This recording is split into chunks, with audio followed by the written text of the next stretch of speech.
अब आपको सबसे बड़ी खबर से रूबरू करा दे, जिसकी चर्चा हम कर रहे थे, एनडीए वर्सेस इंडिया। जी हां, एनडीए में शामिल होने वाले सबसे विश्वस्त दल के रूप में देखे जाने वाले, समझे जाने वाले हम पार्टी के राष्ट्रीय नेता संतोष कुमार सुमन जी हमारे साथ हैं। हम सीधे उनसे बात करेंगे। एनडीए में जाने के बाद ये पहला एक्सक्लूसिव इंटरव्यू वो न्यूज इंडिया को देने के लिए तैयार हुए हैं। संतोष जी, आपको मेरी आवाज मिल रही होगी? नमस्कार जी, नमस्ते।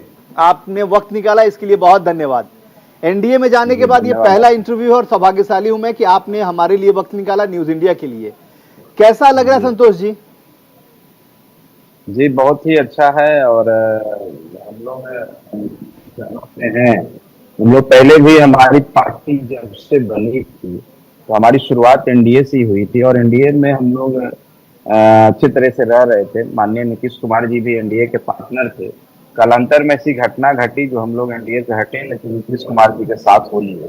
और माननीय नीतीश कुमार जी जब एनडीए से हटे तो उस समय भी हम लोग ने उनको बोला था कि आप गलत कर रहे हैं, आपको वहीं रहना चाहिए, बिहार का जो विकास है रुक जाएगा आप जिनके साथ रुक जा रहे हैं। लेकिन वो बोले कि नहीं, हम हैं तो कोई दिक्कत नहीं होगा। लेकिन ये सब बातें जब बोलते रहने के कारण उनके ऊपर ऐसा लगा कि हम लोग ज्यादा बोल रहे हैं, तो बोले कि हमारी पार्टी को मर्ज कर जाइए हमारे में और तब जा करके हम लोग बात करेंगे।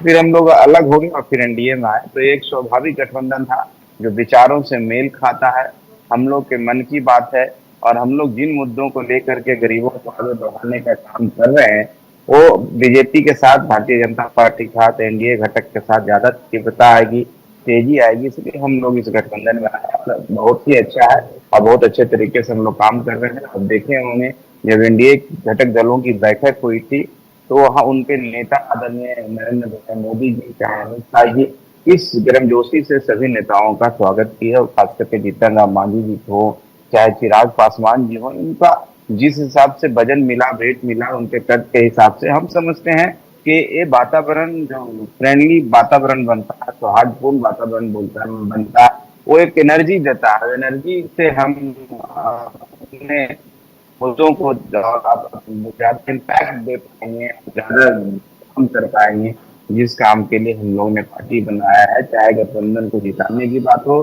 चाहे जनता के मुद्दे को उठाने की बात हो, चाहे उनका विकास करने की बात हो, इसलिए बहुत ही अच्छा लग रहा है।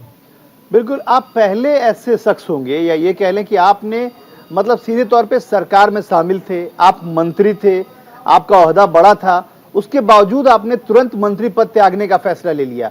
उस वक्त कोई मन में झिझक नहीं रही कि आप तो सत्ता में हैं, सरकार के साथ हैं, तो आपको ये नहीं छोड़ना चाहिए? कोई झिझक नहीं रही। देखिए, सवाल है कि सरकार और मंत्री पद की बात नहीं है, सवाल है उसूलों का, सवाल है अस्तित्व का। अगर आपके चैनल में आप हैं और आपको तो दूसरा चैनल वाले कहें कि आप हमारे चैनल में आप मर्ज कर जाइए, बड़ा चैनल आपको, तो आपको भी थोड़ा झटका लगेगा। बेशक। और आप जब आपके अंदर अगर सेल्फ कॉन्फिडेंस है, आपके अंदर आत्मसम्मान की बात है, तो आप भी अपना रास्ता वही चुनेंगे जो मैंने चुना, उसी तरह से मैंने भी हो रहा। बिल्कुल बिल्कुल, आप सही कह रहे हैं। देखिए, सबसे बड़ी बात है कि एक बात और समझना होगा कि जब आप इतने अच्छे तरीके से, इतने ईमानदारी से आप जब नीतीश कुमार जी के साथ थे, तो उन्होंने मर्जर का फैसला क्यों लिया? क्यों आपसे कहा कि आप मर्ज कीजिए पार्टी? क्या ऐसी वजह रही? और हमने वो रास्ता अपना, और मैं धन्यवाद देना चाहता हूँ कि हम एनडीए में शामिल हुए भारतीय जनता पार्टी के नेताओं को सहजता से हमने स्वीकार किया और हमारा जो विचारधारा के साथ बैठ के हम बात किए माननीय अमित शाह जी के साथ, और उन्होंने सारी बात को, हम अपनी पक्ष को रखें, वो अपना पक्ष रखें, और एक बात निकल के आए कि हम जिन मुद्दों को लेकर चलते हैं, हम भी फोकस है उन मुद्दों पर और आपकी लड़ाई को कमजोर नहीं पड़ने देंगे, आपके साथ हम लड़ाई लड़ेंगे और आप हमारे साथ आइए। तो हमको लगा कि हमारी जब सारी बातें एक जैसी है तो अनकंडीशनल सपोर्ट उसी दिन दें। उन्होंने चाहिएगा तो नहीं कहिए, हम लोग एक मीटिंग करेंगे, वहां पर आप अनाउंस कीजिए हम कि नहीं, हम अपने तरफ से बोल देते हैं, आप कुछ मत बोलिए। और हम लोग ने वहां पर बाहर निकल करके बोला कि हम एनडीए के साथ करेंगे। बिल्कुल। तो आप ये क्या लग रहा है कि आपने अभी एक डिमांड किया, जहां रैली में थे वहां आपने कहा कि जीतन राम मांझी जी को राज्यपाल बनाया जाना चाहिए, तो क्या इस मार्फत भी कोई बातचीत हुई क्या? नहीं, ऐसा तो मैंने कहीं पर कोई डिमांड नहीं किया। इस तरह की बातें तो हमारे पार्टी में कोई नहीं बोलते हैं। देखिए, जीतन राम मांझी जी को राज्यपाल बनने की अगर इच्छा होती तो पहले, बहुत पहले बन जाते। हम लोग एनडीए में थे और बेशक। हम लोग अगर चाहते, अपनी इच्छा व्यक्त करते तो उस समय बन जाते।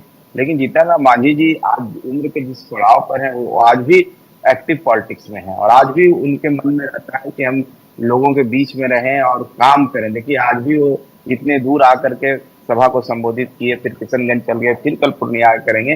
तो ऐसी कोई डिमांड हम लोग नहीं रखे कि हमको ये बना दीजिए, वो बना दीजिए। हाँ, अलग बात है कि भारतीय जनता पार्टी को लगेगा कि हमारी उपयोगिता क्या है, जीतन राम मांझी की उपयोगिता क्या है, जीतन राम मांझी का जो कद है, उस कद को कैसे हम यूटिलाइज करें, तो किसी रूप में भी कर सकते हैं, उसमें हम लोग को दिक्कत नहीं। लेकिन हमारे तरफ से ऐसा कोई डिमांड नहीं। आप लोग लोकसभा की चुनाव की तैयारी कर रहे होंगे आप संतोष जी लगातार, क्योंकि विधानसभा चुनाव तो अभी है नहीं, 2024 का चुनाव है और उसके लिए ही एनडीए की एक बड़ी बैठक की गई थी। तो क्या लोकसभा चुनाव की तैयारियां भी हो रही हैं? देखिए, हमारी पार्टी का एक यात्रा चल रहा है, जिसको गरीब संपर्क यात्रा हम लोग बोलते हैं, और ये बहुत पहले से हम लोग चला रहे हैं। बीच में एक महीने हम जो पॉलिटिकल डिस्टरबेंस हुआ था, जो भी आप घटनाक्रम आप जानते ही, जी उसमें जी। हमारे यात्रा रुक गई थी। लेकिन पुनः हमने पूर्णिया प्रमंडल से चालू कर दिया और ये हर जगह हम गांव में जा रहे हैं, लोगों के बीच में जाते हैं, उनका दुख दर्द सुनते हैं। ऐसे गरीबों के बीच में जाते हैं जो पटना नहीं आ सकते, इवन पूर्णिया प्रमंडल के लोग पूर्णिया भी नहीं आ सकते हैं। उन जंगलों में जाकर के, उन आदिवासियों के बीच में जाकर, उनके साथ बैठ के, और इतना आप प्यार और दुलार, इतना हम लोग देते हैं और इतने परंपरागत तरीके से आपका स्वागत करते हैं।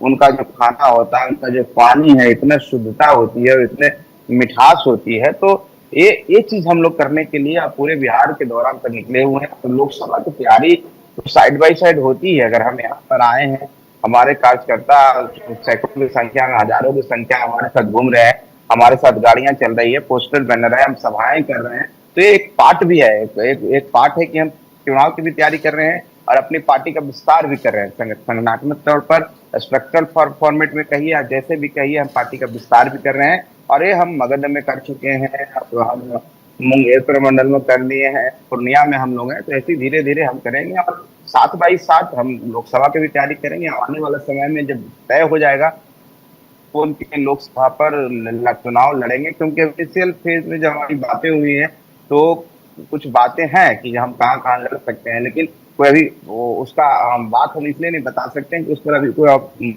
लगा है। तो फिर भी हम लोग अपने तरह से तैयार, कि जितनी हमारी तैयारी रहेगी, ज्यादा से ज्यादा सीटों पर अपने सहयोगियों को, भारतीय जनता पार्टी हो चाहे जो एनडीए घटक दल के रहेंगे, उनका हम मदद करेंगे, हम हमारे लिए लगेंगे, उनके कार्यकर्ता हमारे सीटों पर लड़ेंगे। तो इस माइक्रो लेवल पर तैयारी कर रहा है। ये लोकसभा चुनाव तक ही नहीं, विधानसभा चुनाव के बाद भी चलता रहेगा, ताकि हम लोगों को सशक्त करें। हम चाह रहे हैं पार्टी को उस जगह देखना चाह रहे हैं जहां पर मैंने बोला कि छोटी दुकान है, इस जगह हम अपनी पार्टी को ले जाना चाहते हैं। कल हम चाहते हैं कि मेरी छोटी दुकान बड़ी हो चुकी है, आप अपनी दुकान को देखिए। एक साथी आपके बिछड़े हुए हैं, और क्या उनसे भी बात होगी क्या? जैसे घटक दलों से बात हो रही है, एनडीए में जाना था मुकेश सहनी को, बातचीत हो रही थी, क्या उसकी पहल आप लोग करेंगे? क्योंकि कई बार ऐसा हुआ है जब मुकेश सहनी के साथ आप लोग बैठते थे, जीतन राम मांझी जी ने, और आपने उनको मना के आप एनडीए में रखे, फिर उसके बाद नीतीश कुमार जी के साथ लेके आए। तो क्या आगे भी उनसे बात करेंगे, उनको और इकट्ठा करेंगे? क्योंकि आप भी चाहेंगे कि ये कुनबा बड़ा हो। निश्चित तौर पर मुकेश सहनी जी भी पिछड़ों के नेता हैं और मुकेश सहनी जी की भी उपयोगिता है। लेकिन देखिए, मामला भारतीय जनता पार्टी का, मुकेश सहनी जी का, अगर हमसे अब मैं व्यक्तिगत तौर पर कहेंगे तो हम लोग चाहते हैं कि जितना हमारा आकार बड़ा होगा उतना ही हम लोगों को फायदा होगा। तो हमको जैसा लगता है कि ठीक है, कुछ बातें होती हैं, वार्ता होती है, उसमें कुछ ऐसी बातें होती है कि एक समय पर नहीं हो पाता है। लेकिन भारतीय जनता पार्टी सब समझ रही है, सबको साथ लेने में और सबके साथ काम करने में विश्वास रखती है। हम समझते हैं कि वो भी आएंगे तो हम स्वागत करेंगे। तो अब तो आप लोग, अब तो साफ साफ तौर पे जैसे आप बीजेपी की तरफ चले गए, तो अब तो आक्रामक रुख अपनाना पड़ेगा। आप मतलब नीतीश कुमार जी पर कुछ बोलने से आप बच रहे हैं।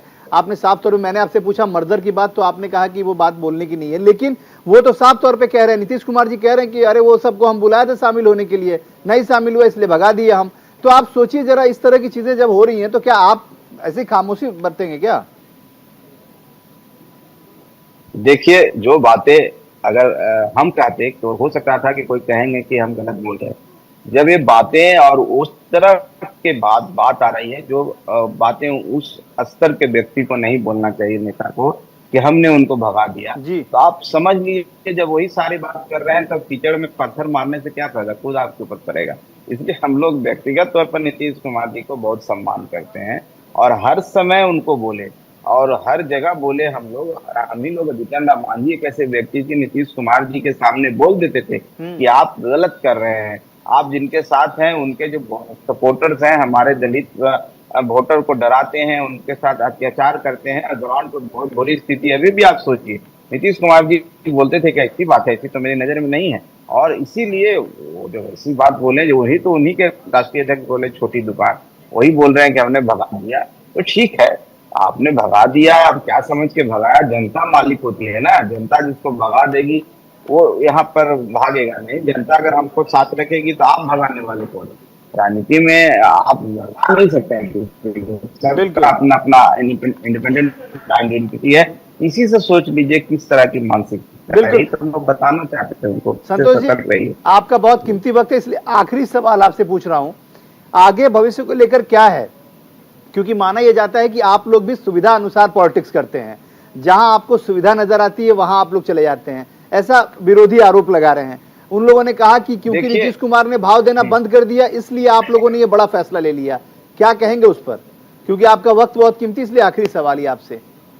देखिए, ऐसी बात नहीं है। होता क्या है कि जब कमजोर लोग कहिए चाहे गरीब लोग कहिए, जब कोई गलती करता है तो जब बड़े लोग करते हैं तो उसको माफ कर दिया जाता है, उसको गलती नहीं बना, समृत में कोई दोष न गोसाई, समझ रहे ना?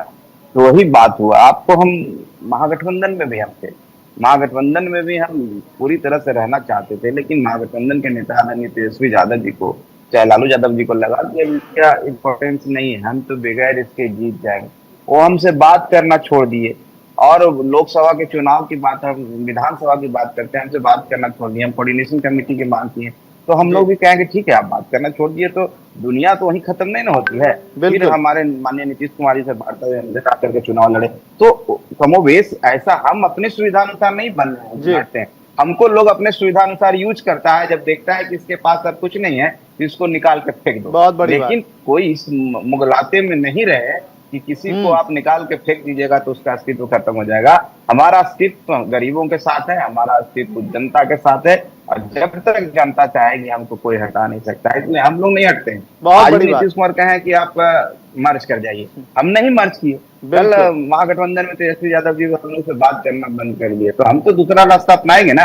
हम गरीबों के लिए, हक की लड़ाई के लिए खड़े हैं। अगर हम नहीं मजबूत रहेंगे तो गरीब की आवाज कौन बुलंद करेगा? बिल्कुल संतोष जी, इसीलिए तो आपकी पार्टी मजबूत है, इसीलिए तो आप लोग, पार्टी का नाम ही हम रखा है आपने। बहुत बहुत धन्यवाद, बहुत शुक्रिया, आपने अपना कीमती वक्त दिया, उसके लिए बहुत शुक्रिया।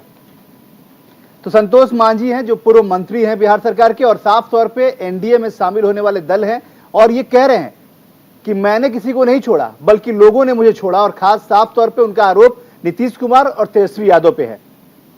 आज के लिए बस इतना ही, देखते रहिए न्यूज इंडिया, क्योंकि यहां खबरों का सिलसिला रुकता नहीं है।